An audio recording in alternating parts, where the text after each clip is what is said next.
नमस्कार दोस्तों, सब्जी लगाने वाले किसानों की एक अक्सर शिकायत होती है कि यार हम सब्जी वर्गी फसलें अपने खेतों के अंदर लगा तो लेते हैं और उनका बढ़िया उत्पादन भी ले लेते हैं, लेकिन उनको बाजार के अंदर बढ़िया रेट नहीं मिल पाता, जिसकी वजह से हम अपने खेत से एक बढ़िया प्रॉफिट नहीं निकाल पाते। लेकिन इनके विपरीत कुछ ऐसी सब्जी वर्गी फसलें होती हैं जिनको साल के अंदर कुछ ऐसे चुनिंदा महीनों के अंदर लगाया जाता है, जिनके रेट पूरे साल के अंदर सबसे ज़्यादा मिलते ही मिलते हैं। और उनका अगर अपन रिकॉर्ड उठा के देखें पिछले 10 या 15-20 सालों का, तो भी उनके रेट है ना उस टाइम पर लगातार हर साल लगभग 50 रुपये किलो से 100 रुपये किलो के बीच में मिलते रहते हैं। तो दोस्तों, आज अपन इस वीडियो के अंदर बात करेंगे दो ऐसी चुनिंदा सब्जी वर्गीय फसलों के बारे में जिनको मेरे बताए अनुसार आप उस टाइम पर लगाते हो, उस विधि से लगाते हो, तो कोई कारण नहीं होगा आप 1 एकड़ जमीन से लगभग 2 लाख रुपए से और 5 लाख रुपए के बीच में अर्निंग ना कर रहे हो। और मेरी सबसे फेवरेट सब्जी वाली फसलों के अंदर से ये दो फसलें हैं। तो नमस्कार, मैं इंद्रपाल यादव स्वागत करता हूं आपका अपने YouTube चैनल देश की जान हमारे किसान चैनल पर। जितने भी किसान भाई हमारे चैनल पर अभी नए आए हैं या जिन किसान भाइयों ने, मैं बार बार बोलता हूं दोस्तों, अभी तक चैनल सब्सक्राइब नहीं किया, भैया चैनल सब्सक्राइब कर लीजिए, वीडियो को लाइक और ज़्यादा से ज़्यादा दूसरे किसान भाइयों तक भी शेयर कीजिए। तो भैया अब बात करते हैं कि यार अब इस टाइम पर हमारे जो खेत खाली हैं उनमें ऐसी कौन सी सब्जी वाली फसलें लगाएं जिनका एक तो उत्पादन हमें बढ़िया मिले और साथ ही मंडी रेट तो जरूर मिलना ही मिलना चाहिए भैया, क्योंकि मंडी रेट से ही हमारी भरपाई हो पाती है। हमें जो प्रॉफिट मिलता है वो मंडी रेट की बदौलत ही मिल पाता है। जुलाई 30 से पहले पहले आप अपने खेतों के अंदर पहली जो मेरी फेवरेट फसल है वो है फूल गोभी, उसकी बुआई कर लीजिए। बुआई अपन को किस तरह से करनी है, खेत की तैयारी किस तरह से करनी है, नर्सरी अपन को किस टाइम पर बनानी है और बीज है वो कौन सा अपन को लेना है, ये भी बताऊंगा। इसके अलावा जो दूसरी हमारी सब्जी वर्गी फसलें हैं वो है भैया खेत के अपन चारों तरफ अगर करेले की बुआई कर लेते हैं, और करेले भी कौन से, चूहा करेला, अगर उनको इस टाइम पर अपने खेत की बस मेड़ के ऊपर ही लगा देते हैं तो भैया हजारों की बात नहीं, लाखों रुपए की अर्निंग अपन करेले से कर लेंगे भाई। ये मेरा पिछले साल का एक्सपीरियंस है। मेरे चैनल के ऊपर आप अगर पीछे जाके पिछले साल के अगस्त सितंबर की वीडियो देखोगे तो आप लोगों को पता चल जाएगा 1 एकड़ जमीन से ना मैंने 5 से 6 लाख रुपए की अर्निंग की थी। उसके अंदर मैंने कुछ इंटरक्रॉपिंग की थी और उनके जो रेट मिले थे ना भैया पूरे साल के सबसे ज़्यादा मिले थे, क्योंकि टाइम पीरियड ही कुछ ऐसा था।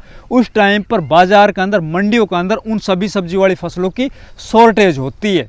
तो सबसे पहले ABCD के अंदर ऐसे स्टार्ट करते हैं कि फूल गोभी की नर्सरी है ना वो हमें तैयार करनी है। नर्सरी तैयार करने के लिए भैया सबसे पहले आपको आवश्यकता पड़ेगी एक तो खेत वो होना चाहिए जिसके अंदर बरसात का पानी भरे नहीं। अगर आपके खेत के अंदर पानी भर गया तो नर्सरी आपकी स्वतः ही खत्म हो जाएगी। बाकी नर्सरी इस टाइम पर आप बना रहे हो ना भैया, तो उसके अंदर बरसातें भी होंगी। बरसात से बचाव के लिए भी मैं आप लोगों को बताऊंगा कुछ स्पेशल स्प्रे, उनको अगर आप कर लोगे तो डेफिनेटली आपकी जो नर्सरी है ना बहुत ही स्वस्थ होगी। तो सबसे पहले अपन को ध्यान रखना है कि हमारे जो खेत हो नर्सरी के लिए उसके अंदर पानी का भराव ना हो। दूसरा, खेत की अच्छे से जुताई करनी है, उसके अंदर हो सके तो देसी खाद डाल दीजिए, आप हल्का हल्का बुरकाव कर दीजिए, या फिर वर्मी कंपोस्ट आपके पास हो तो उसको आप फैला दीजिए। फिर बात आती है उसके अंदर क्यारियाँ निकालने की। तो नर्सरी बनाते वक्त अपन को ये ध्यान रखना है कि क्यारियों की जो लंबाई है वो 10 फुट से ज़्यादा ना हो और क्यारियों की जो चौड़ाई है वो 3 से 5 फीट से ज़्यादा ना हो। अगर आपकी ज़मीन है बिल्कुल भारी मिट्टी है, काली मिट्टी है, चिकनी मिट्टी है, तो ज़मीन से लगभग 1 फीट ऊपर उठा के आपको क्यारियाँ बनानी है और एक क्यारी से दूसरी क्यारी के बीच में आपको खाड़ी छोड़ देनी है लगभग 2 फीट की, जिसके अंदर अपन को पानी चलाना है। दूसरे तरीके के अंदर अगर आपके पास प्रो ट्रे की व्यवस्था है, आप प्रो ट्रे के अंदर बना सकते हो। प्रो ट्रे के अंदर आपको चाहिए कोकोपीट और वर्मी कंपोस्ट, इन दोनों को मिक्स कर लीजिए। मिक्स करने के बाद आपका जो प्रो ट्रे है उसके अंदर आपको भर लेना है। भरने के बाद आप एक होल में एक बीज डाल दीजिए।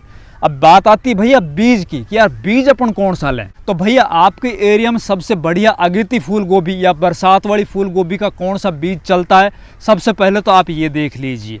अगर अपन बात करें ओवरऑल कि यार जो हाइब्रिड वैरायटी उनके अंदर सबसे बेस्ट वैरायटी कौन सी है और सबसे ज़्यादा किसानों की पसंदीदा वैरायटी कौन सी है, तो उसके अंदर आप सिंजेंटा कंपनी की CFL 1522 जो सबसे ज़्यादा बिकती है, सबसे ज़्यादा किसानों की चाहिए थी, आप इसको ले लीजिए।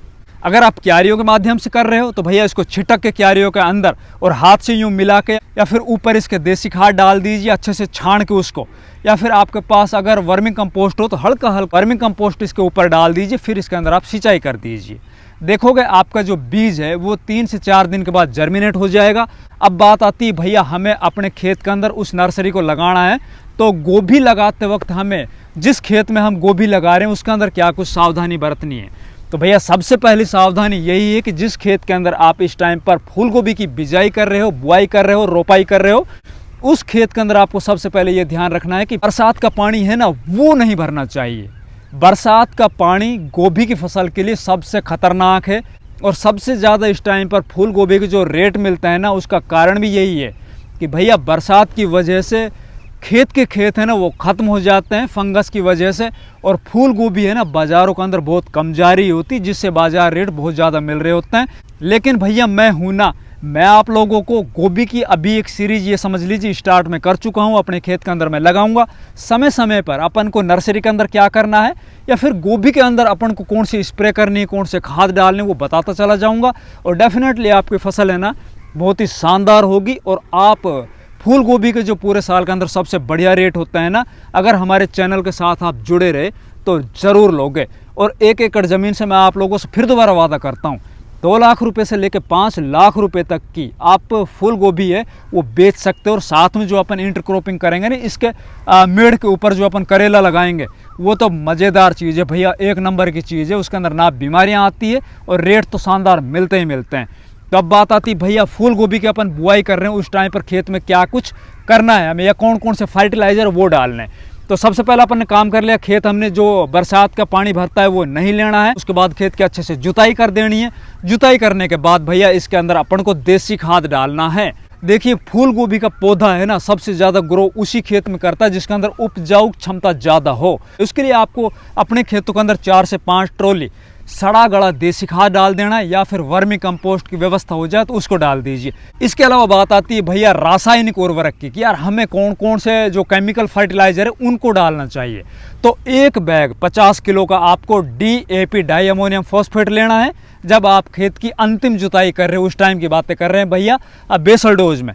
उसके अलावा आपको एक bag 50 kilo single super phosphate SSP लेना है। इसके अलावा आपको 30 से 35 किलो म्यूरेट ऑफ पोटास ले लेना है, और 20 किलो आपको यूरिया लेना है। इसके अलावा आपको 3 किलो लेना भैया सल्फर। इसके अलावा अगर हो सके तो 5 से 10 किलो माइक्रो न्यूट्रिएंट्स वो भी डाल दीजिए। अगर आपके खेत के अंदर किसी भी तरह के सूक्ष्म तत्व की कमी होगी तो उनकी पूर्ति हो जाएगी। इसके अलावा आप 5 किलो इंसेक्टिसाइड, या तो आप फिप्रोनिल ले लीजिए या फिर इसके अलावा आप कार्टेप हाइड्रोक्लोराइड ये ले लीजिए, और इन्हीं खादों के अंदर मिला के और पूरे खेत में बुरकाव कर दीजिए। फिर आपको इस खेत के अंदर निकालना है कल्टीवेटर निकालने के बाद फिर इसके ऊपर अपन को लगाना है पाटा लगाने के बाद हमारा खेत एकदम तैयार हो चुका है। अब बात आती है कि भैया अब अपन फूल गोभी की बुआई, फूल गोभी की ट्रांसप्लांटिंग किस विधि से करें। या तो हमें पूरी क्यारियां निकाल लेनी है, क्यारियों के अंदर लगाएं। क्यारियों के अंदर अगर अपन फूल गोभी के पौध लगाएंगे तो अगर ज़्यादा बरसात होगी तो वो खराब हो जाएगी। तो अपन को कौन सी विधि अपनानी है ताकि एक तो हमारी फसल जल्दी बाजार में चली जाए, और रही बात बरसात की तो बरसात से बची रहे। तो उसके अंदर अपन को निकालने भैया मेड़, बेड, या फिर अपन बोल सकते हैं खाड़ियाँ जो बीच में होती है और उससे फिर ऊंची ऊंची जो डोड़ होते हैं वो निकालनी।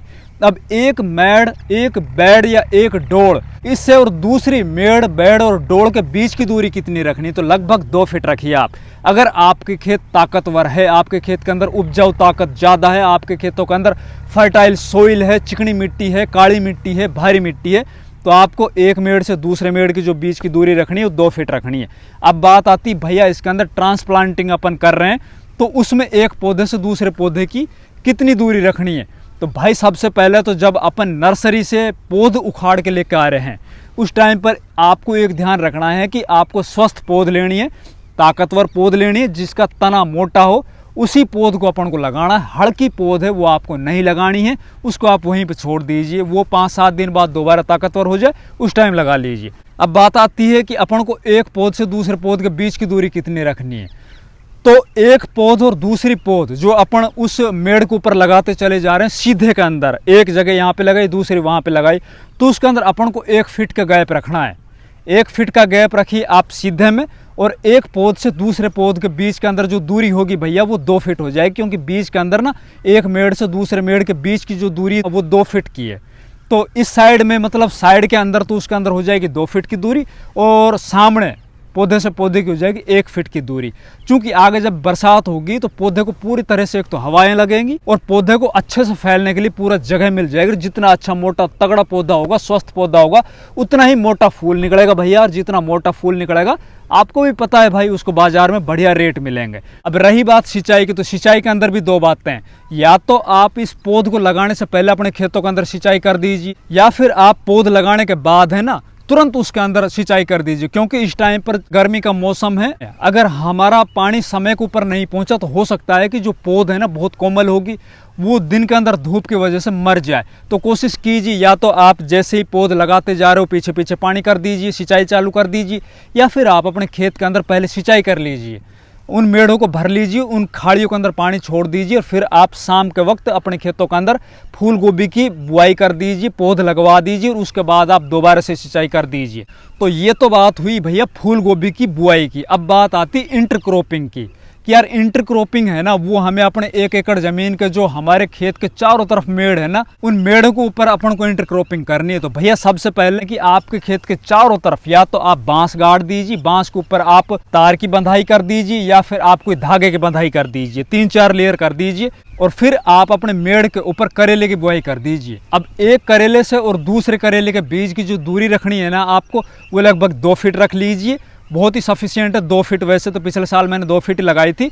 जब इसके अंदर बेल ऊपर चढ़ेगी तो पूरी की पूरी फैल जाएगी। और जो ये करेला है ना, वो आपका गोभी से पहले बाजार में जाना चालू हो जाएगा। अगर आपके खेत के अंदर जितना भी खर्चा आया है ना भैया, उस पूरे खर्च को ये आपके जो मेड़ के ऊपर इंटरक्रॉपिंग में अपन ने जो करेला लगाया है ना, यही निकाल देगा। अगर हो सकता है अगर बढ़िया रेट लग जाए तो भैया बहुत बढ़िया पैसे मिल सकते हैं आपको, लाखों रुपए के भी करेले बिक सकते हैं।